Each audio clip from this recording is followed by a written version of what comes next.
Hello, good morning. कैसे हैं आप सभी। कक्षा 12 में हमारा जो मानव कल्याण सूक्ष्मजीव चैप्टर चल रहा है, उसमें आज हमारा टॉपिक है जैव नियंत्रण कारक के रूप में सूक्ष्मजीव। ठीक है। इससे पहले मैंने बातें की थी ऊर्जा उत्पादन या बायोगैस में सूक्ष्मजीव के बारे में, यानी कि बायोगैस में सूक्ष्मजीवों की क्या भूमिका होती है, इसके बारे में बातें की थी, आपको बताया था। आज जो टॉपिक है जैव नियंत्रण कारक के रूप में सूक्ष्मजीव, इसके बारे में बातें करते हैं। जैसे कि आप भी जानते हैं कि पौधों के रोगों तथा पीड़क के नियंत्रण, यानी कि जो प्लांट्स होते हैं उनके जो डिजीज होते हैं, जो रोग उत्पन्न करते हैं, उनके लिए जैव वैज्ञानिक विधि का प्रयोग ही क्या कहलाता है, हमारा जैव नियंत्रण कहलाता है। ठीक है। यानी कि जो हमारे सूक्ष्म जीवों के द्वारा पेड़ पौधों या फसलों को हानि होती है, उनके लिए हमारे जो वैज्ञानिक तकनीक से या वैज्ञानिक विधि द्वारा इनका प्रयोग करना ही क्या कहलाता है, हमारा जैव नियंत्रण कहलाता है। और यदि इसकी बात करें तो ये हमारे बहुत से ऐसे रसायन होते हैं जो हमारे साथ, यानी कि जो हमारे कीटनाशक होते हैं, उनको बहुत बढ़ावा देते हैं। ठीक है। और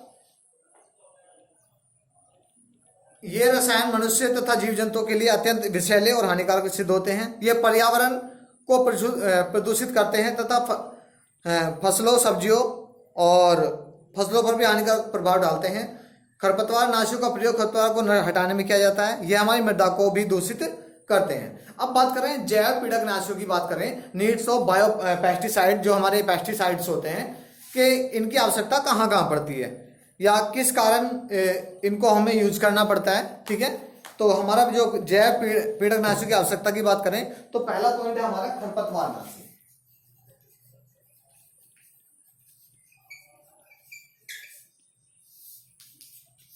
देखिएगा, खरपतवार नाशी की बात करें, हर्बिसाइड्स की बात करें, तो खरपतवार नाशी क्या क्या होते हैं, जो हमारे जो हमारा घास वगैरह हो जाती है, तो जो खरपतवार हो जाता है खेतों में, उसको नष्ट करने के लिए। ठीक है।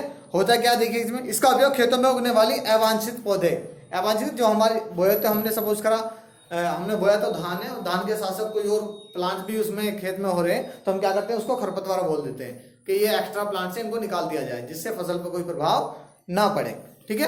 तो उसके लिए क्या करते हैं, हम बहुत सारे खरपतवार नाशी का प्रयोग करते हैं, जिससे वो खत्म हो जाती है। जैसे आपने देखा होगा जिसमें पानी चलता है, जो नाली होती है पानी की, उसमें पानी चलता है तो उसमें चारों तरफ घास हो जाती है, जिससे पानी अवरुद्ध हो जाता है, यानी कि कम जाता है या रुक के जाता है या बाहर की तरफ निकल जाता है। तो उसको खत्म करने के लिए क्या करते हैं, खरपतवार का प्रयोग किए जाते हैं, स्प्रे की जाती है, दवाई छिड़की जाती है, जिससे वो खत्म हो जाती है, सूख जाती है। ठीक है।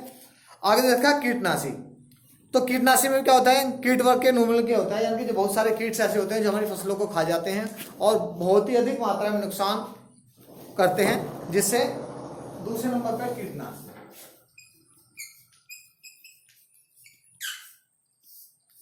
ठीक है। अगला है कृंतकनाशी। देखिए ये बहुत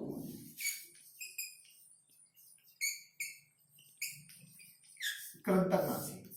अब कृंतकनाशी क्या होता है, अब आप मुझे बताइए कृंतक क्या होता है, बताइएगा।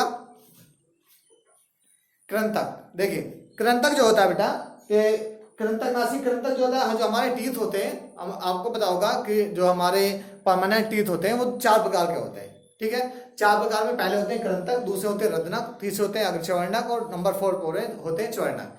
तो जो हमारे कृंतक है, यानी कि कैनाइन बोलते हैं, जो सामने के 4 दांत होते हैं ऊपर नीचे, ये हमारे कृंतक दांत होते हैं। जब हम बोलते हैं, जब दिखाई देते हैं, हंसते हैं तब दिखाई देते हैं, तो ये कैसे होते हैं, कृंतक दांत होते हैं। तो कृंतकनाशी जो हमारी फसलों को दांतों से बारीक कुतरते हैं, यानी कि खा जाते हैं, काट देते हैं उनको, तो कृंतकनाशी कहते हैं। जैसे चूहे, खरगोश, ये सब क्या होते हैं, कृंतकनाशी, यानी कि कृंतक की श्रेणी में आते हैं। तो इनको मारने के लिए बहुत सारे हमारे कृंतकनाशी पदार्थ दिए जाते हैं, जिससे वो डेड हो जाते हैं, मर जाते हैं। ठीक है। अब उससे होता क्या है, बहुत सारे दुष्प्रभाव भी होते। सपोज करा हम इन सारी चीजों का उपयोग कर रहे हैं, इनसे फायदा ही हो रहा है, दुष्प्रभाव भी होता है। यहाँ की कोई भी चीज है, यदि जिससे फायदा उससे हानि भी होगी, सीधी सी बात है, नेचुरल सी बात है, प्रकृति का नियम है ये। हाँ, लाभ अधिक होगा तो हानि कम होगी, हानि अधिक होगी तो लाभ कम होगा, इतना अंतर होता है बस। तो पहला जो इसका दुष्प्रभाव होगा इन चीजों का, तो पहला दुष्प्रभाव क्या हो सकता है कि पीड़क नाशों के अनुचित उपयोग से फसलें नष्ट हो जाती हैं। यानी कि यदि हम इनका अनुचित उपयोग करते हैं तो कभी कभी फसलों पर भी ये उल्टा प्रभाव डाल देते हैं, उनको भी नष्ट कर देते हैं। अगला है, इसके प्रयोग से पितृरोध विभेदी विकसित होते हैं। तीसरा है, ये लाभकारी हानिकारक दोनों प्रकार के जीवों को समान रूप से नष्ट कर देते हैं। यानी कि कभी कभी ऐसा भी होता है कि हमने डाला तो है कि यानी कि हानिकारक जीवाणु के लिए कि या हानिकारक खरपतवार के लिए, लेकिन वो कभी कभी ऐसा होता है जो लाभकारी होते हैं उनको भी नष्ट कर देते हैं, उनके ऊपर भी अपना प्रभाव डाल देते हैं। ठीक है, तो इनका प्रयोग करना बिल्कुल गलत है, हो सके तो इनके प्रयोग से बचा जाए। अगला देखा, इनके रोग यानी कि पीड़क तथा रोगों का जैव नियंत्रण। तो जैव नियंत्रण में होता क्या है कि जो रसायनों की तुलना प्रयोग की जाती है और प्राकृतिक प्रदूषण पर अधिक निर्भर करती है, तो इससे जैव विविधता की क्या होता है, वो डिसबैलेंस हो जाती है। तो उसको बनाए रखने के लिए, जैव बायोडाइवर्सिटी को बनाए रखने के लिए, विविधता को बनाए रखने के लिए हम क्या करते हैं, हम अच्छी से अच्छी किस्मों को उगाएं जिससे उनमें ज़्यादा यानी कि इस तरह की प्रॉब्लम इनोगी, जिससे उस फसल में इन चीज़ों की जरूरत या आवश्यकता ना पड़े। कीटनाशक का प्रयोग ना करके अपनी फसलों को निराई गुड़ाई से ही साफ किया जा सकता है। ठीक है, और बहुत सारी चीज़ें दे रखी हैं इसमें, बहुत सारे पॉइंट दे रखे हैं। हालांकि रोग विषाणु का ऐसा समूह दे रखा है, जैसे एक दे रखा बैक्यूलो वायरेसिस, मैं एक नाम लिख रहा हूँ, बैक्यूलो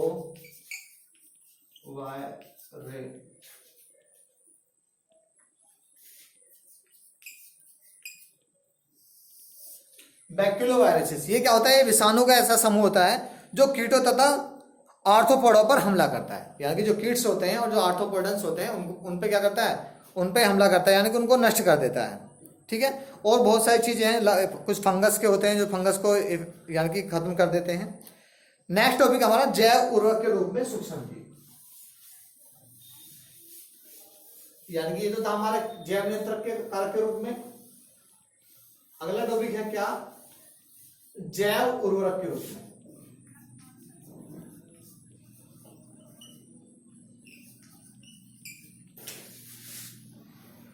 जैव उर्वरक के रूप में सूक्ष्मजीव।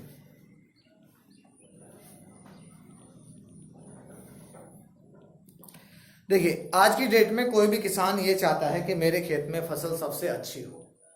ठीक है, अच्छी हो और कम समय में अच्छी पैदावार हो। हर किसान की ये ख्वाहिश होती है कि हमारे जो हम खेती करते हैं उसमें कोई बीमारी ना लगे, अच्छी पैदावार हो, समय से पहले तैयार हो और अच्छी उपज होगी तो किसान को भी फायदा होगा। लेकिन ऐसा नहीं होता है। होता क्या है कि जैसे अभी इससे पहले मैंने आप बात की, ऐसी बीमारियां आज की डेट में कोई ऐसी फसल नहीं है जो जिसमें दवाई या किसी भी कीटनाशी का स्प्रे ना होता हो। बिना स्प्रे के तो कोई मेडिसिन, कोई यानी कि कोई दवाई तैयार हो ही नहीं रही है। ये सॉरी, कोई फसल तैयार हो, चाहे वो आपकी सब्जी हो, चाहे आपका कोई चारा हो पशुओं का। ठीक है, तो कहने का मतलब ये है कि इन रसायनों का प्रयोग इतना अधिक हो गया है जिससे हमारे जीवन में भी उनके प्रभाव दिखाई देने लगते हैं। तो इन सूक्ष्म जीवों की बहुत यानी कि महत्वपूर्ण भूमिका होती है। ये सूक्ष्म जीव ऐसे होते हैं जो हमारी मिट्टी में रहने के बावजूद हमारी फसल को ऑटोमेटिक क्या कर देते हैं, ग्रोथ कर देते हैं। लेकिन वो तभी करेंगे जब उनमें बाहर से कोई ऐसे पदार्थ ना डाले जाएं जिससे वो मिट्टी मृदा की जो उर्वरक शक्ति है उसको प्रोवाइड करें। आज की डेट हम क्या करते हैं, अलग अलग प्रकार के खाद, डाई वगैरह, ऐसी मेडिसिन, ऐसी दवाइयाँ डालते हैं फसल बोने से पहले, मिट्टी को जहर बना देते हैं। तो वो चीज़ नहीं होनी चाहिए। जो एक नेचुरल चीज़ है, जो नेचर के अकॉर्डिंग होती है, उसकी यदि फसल करेंगे, फसल लेंगे हम, तो उसका टेस्ट भी अलग होता है और उसका कलर भी अलग होता है, देखने में भी अच्छी लगती है कि हाँ ये। तो आज हम इसके बारे में बातें करने जा रहे हैं। जैसे पहला रखा है, आपने सुना होगा नाइट्रोजन का फिक्सेशन करने वाले बैक्टीरिया, यानी कि जीवाणु होते हैं नाइट्रोजन का स्थिरीकरण करते हैं।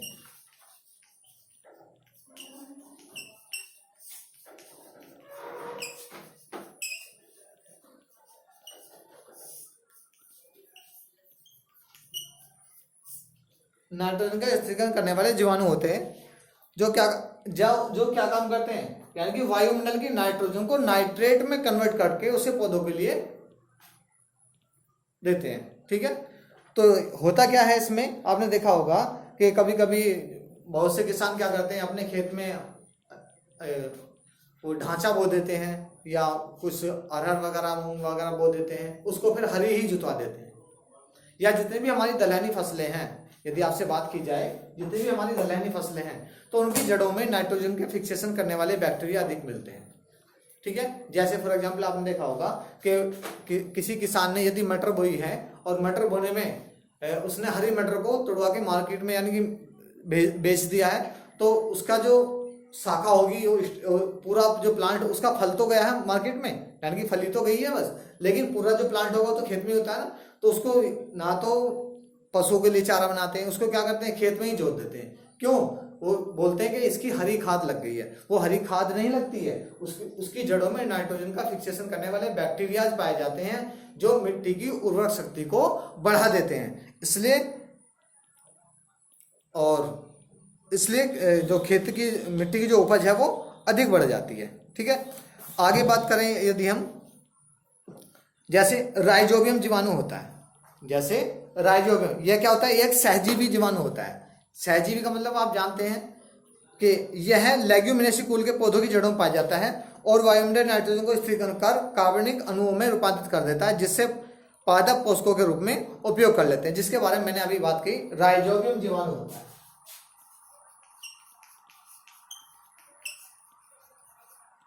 ठीक है, जो वायुमंडल की नाइट्रोजन का फिक्सेशन करता है।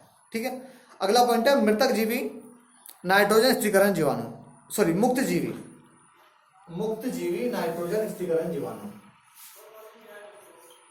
मुक्त जीवी नाइट्रोजन स्थिरीकरण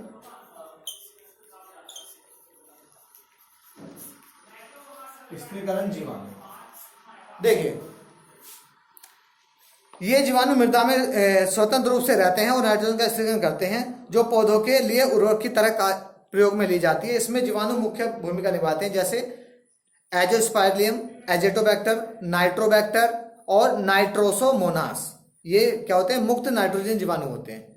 अगला है माइकोराइजा। तीसरा पॉइंट है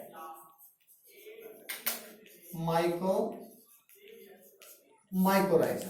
देखिएगा, माइकोराइजा में होता क्या है कि यह क्या होता है? यह एक सहजीवी कवक होता है, यानी कि फंजाई होती है, जो ऊपरी ढलान वाले क्षेत्रों में मुख्य रूप से जिम्नोस्पर्म पौधों की जड़ों में सहजीवी के रूप में पाया जाता है। और यह दो प्रकार का होता है, बाह्य माइकोराइजा और दूसरा अंतः माइकोराइजा। ठीक है,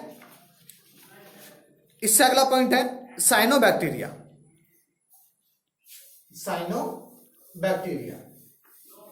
देखिएगा, साइनोबैक्टीरिया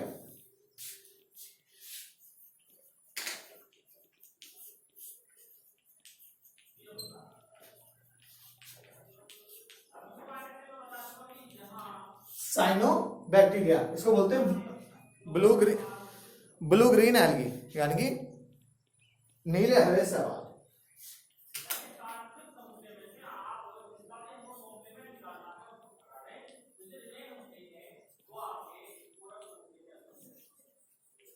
ठीक है, अब एक चीज देखिएगा, साइनोबैक्टीरिया यानी कि नाम से क्या लग रहा है कि जीवाणु, और एल्गी की बात करें तो एल्गी तो शैवाल होते हैं, प्लांट होते हैं। तो साइनोबैक्टीरिया क्या है? जीवाणु तथा यानी कि पौधों के बीच की कड़ी है।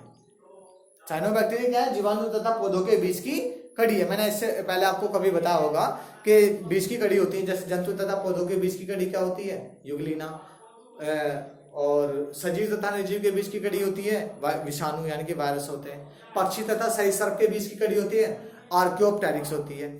कवक तथा शैवाल के बीच की कड़ी होती है लाइकेन। ठीक है, तो इसी तरह से जीवाणु तथा बैक्टीरिया जीवाणु तथा शैवाल के बीच की कड़ी क्या है? साइनोबैक्टीरिया, क्योंकि इनमें दोनों के लक्षण पाए जाते हैं। वैसे तो बैक्टीरिया है, लेकिन इसमें क्लोरोफिल मिलता है। ठीक है, यदि आप साइनोबैक्टीरिया के बारे में डिटेल आपने पढ़ा होगा फर्स्ट ईयर में, तो इसके बारे में बातें करते हैं। साइनोबैक्टीरिया के बारे में, एनामिना, नोस्टॉक, ऑस्ट्रेलेरिया आदि साइनोबैक्टीरिया वायुमंडलीय मुक्त नाइट्रोजन को नाइट्रोजन में बदल मृदा की उर्वरता को बढ़ाते हैं। इसलिए धान के खेतों में साइनोबैक्टीरिया को डाला जाता है। ये खेत में भरे पानी में तेजी से वृद्धि कर नाइट्रोजन का स्थिरीकरण कर मृदा की उर्वरता को बढ़ाते हैं। जो हमारी धान वाली फसलें होती है उनमें साइनोबैक्टीरिया को डाला जाता है, जिससे ऊपर आपने देखा होगा काई जम जाती है, ऊपर की तरफ लेयर बन जाती है। पानी के ऊपर, जैसे हम मूंजी बोते हैं, धान बोते हैं, तो उसमें ये चीज़ काम आती है। नेक्स्ट है फॉस्फेट जीवाणु। कुछ जीवाणु जैसे बैसिलस, मेथाथेरिस फॉस्फेटिस, मेगाथेरियम सीडोमोनास, मेगाथेरियम माइक्रोमस, ये क्या होते हैं? ये जीवाणु हैं, यानी कि फॉस्फेट जीवाणु हैं, जो क्या करते हैं? माइक्रोबैक्टीरिया फॉस्फेट आदि अपनी उपापचय क्रियाओं द्वारा फॉस्फेट विस्तारित करते हैं, जो पौधों के लिए उपयोगी होती है। ठीक है, जैसे इसमें दे रखा लास्ट में कि जैव उर्वरक पर्यावरण के किसी भी भाग को प्रदूषित नहीं करते, ये रासायनिक उर्वरकों की उत्पन्न पार्श्व प्रभाव को भी उत्पन्न नहीं करते, इसलिए इनके लिए किसानों को अधिक व्यय भी नहीं करना पड़ता, इसलिए ये रासायनिक उर्वरकों की तुलना में अधिक उपयोगी और प्रभावी होते हैं। कहने का मतलब है जो जैव उर्वरक होते हैं हमारे, जो हमारी मिट्टी से, जो हमारे हरे पौधों से या हमारे फसल से तैयार होते हैं, वो यानी कि हमारे ना तो वायुमंडल को प्रभावित करते हैं और ना ही फसल में कोई ज्यादा हानि करते हैं। ठीक है, ये चैप्टर कंप्लीट हो गया, इसकी PDF सेंड कर दूंगा मैं आपको। आज के लिए इतना ही, और नेक्स्ट चैप्टर में हम बातें करेंगे। नेक्स्ट चैप्टर होगा आपका, अभी तो नहीं, नेक्स्ट वीडियो में बातें करेंगे। पहले इसके क्वेश्चन आंसर सेंड करूंगा आपको। ठीक है, आज के लिए इतना ही, थैंक यू।